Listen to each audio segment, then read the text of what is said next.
Hi friends, ఈరోజు వచ్చేసి బీరకాయ కర్రీ చేద్దామండి. బీరకాయలని కొనేటప్పుడే చూసుకుంటే ముదిరినయో లేవో తెలుస్తుంది. శుభ్రంగా ఇలా పొట్టు గీరుకోవాలండి. అన్నిటినీ పొట్టు గీరినాక నీటితో కడగాలి. మంచిగా ఫ్రెష్గా లేతగా ఉన్న బీరకాయలు అయితే కర్రీ బాగుంటుందండి.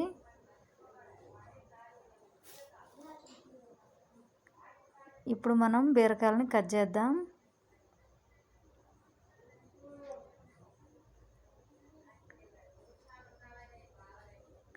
నేనైతే ఇలా కట్ చేస్తున్నాను. సన్నగా వచ్చేటట్టు కట్ చేయాలండి. సన్నగా నాకు సన్నగా రావట్లేదని మా ఆయన తీసుకొని కట్ చేస్తున్నారు. చాలా సన్నగా స్పీడ్గా ఫాస్ట్గా కట్ చేస్తున్నారు. కాసేపట్లోనే బీరకాయలన్నీ కట్ చేసారండి. అన్నీ కట్ చేయడం అయిపోయింది.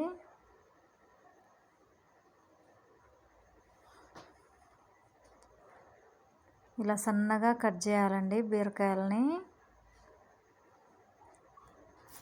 సన్నగా కట్ చేసినాక ఆనియన్స్ని, పచ్చిమిర్చిని కూడా సన్నగా కట్ చేసుకోవాలి.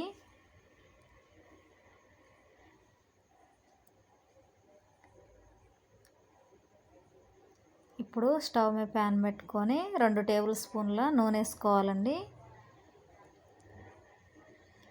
2 టేబుల్ స్పూన్లు వేస్తే సరిపోతుంది.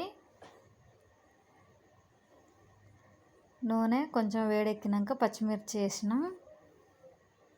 ఇందులోనే జీలకర్ర కూడా వేద్దాం. జీలకర్ర కూడా వేగినాయండి. ఇప్పుడు మనం ఇందులో ఆనియన్స్ని వేద్దాం.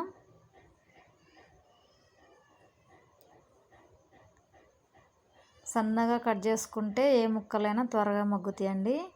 ఇప్పుడు కొంచెం కలిసే విధంగా అటు ఇటు కలిపి దీని మీద మూత పెట్టుకొని 1 నిమిషం ఉంచుకుందాం. 1 నిమిషం మగ్గనిద్దాం. ఆనియన్స్ మగ్గినాయండి. మరీ ఎర్రగా అయితే కూర అయ్యేసరికి మాడతాయండి. అందుకే ఈ విధంగా ఉన్నప్పుడే మనం ఇందులో కాస్త పసుపు వేసుకుందాం. నేనైతే 1 అర స్పూన్ పసుపు వేసినండి.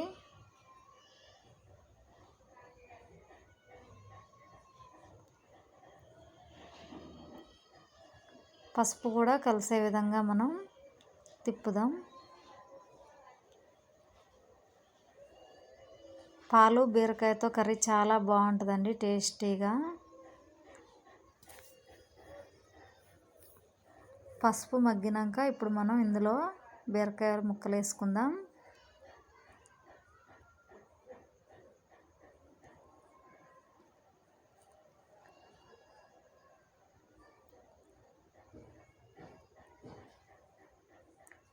బీరకాయ ముక్కలన్నీ వేసినాక ఇప్పుడు ఒకసారి కలిపి పూర్తిగా కలిసే విధంగా కలిపి ఒకసారి మూత పెట్టుకొని ఒక 5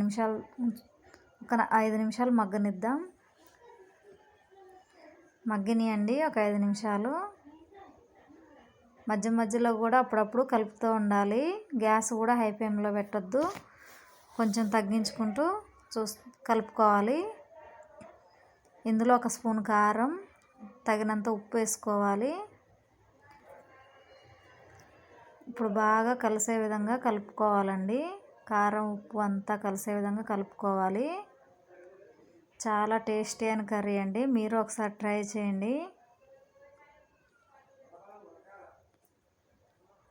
ఇందులోనే ఇప్పుడు మనం పాలు పోద్దామండి.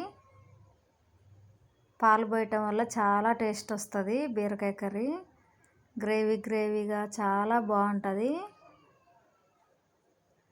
బీరకాయ కూర ఎప్పుడు తినని వాళ్ళు కూడా తింటారండి, అంత టేస్ట్ ఉంటుంది. ఇప్పుడు మూత పెట్టి 1 నిమిషం తర్వాత తీద్దాం. పాలు కూడా చాలా మంచిగా కలిసిపోయినాయండి కర్రీలో. చాలా బాగుంటుంది. పిల్లలు కూడా ఇష్టపడతారు. ఒక్కసారి ట్రై చేయండి మీరు కూడా. ఇందులో కొంచెం మసాలా వేద్దామండి. నేనైతే ధనియాల పొడి వేస్తున్నాను. మీకు నచ్చితే కొత్తిమీర కానీ గరం మసాలా కానీ కూడా వేసుకోవచ్చు. చాలా బాగుంటుంది, చాలా టేస్టీగా ఉంటుందండి.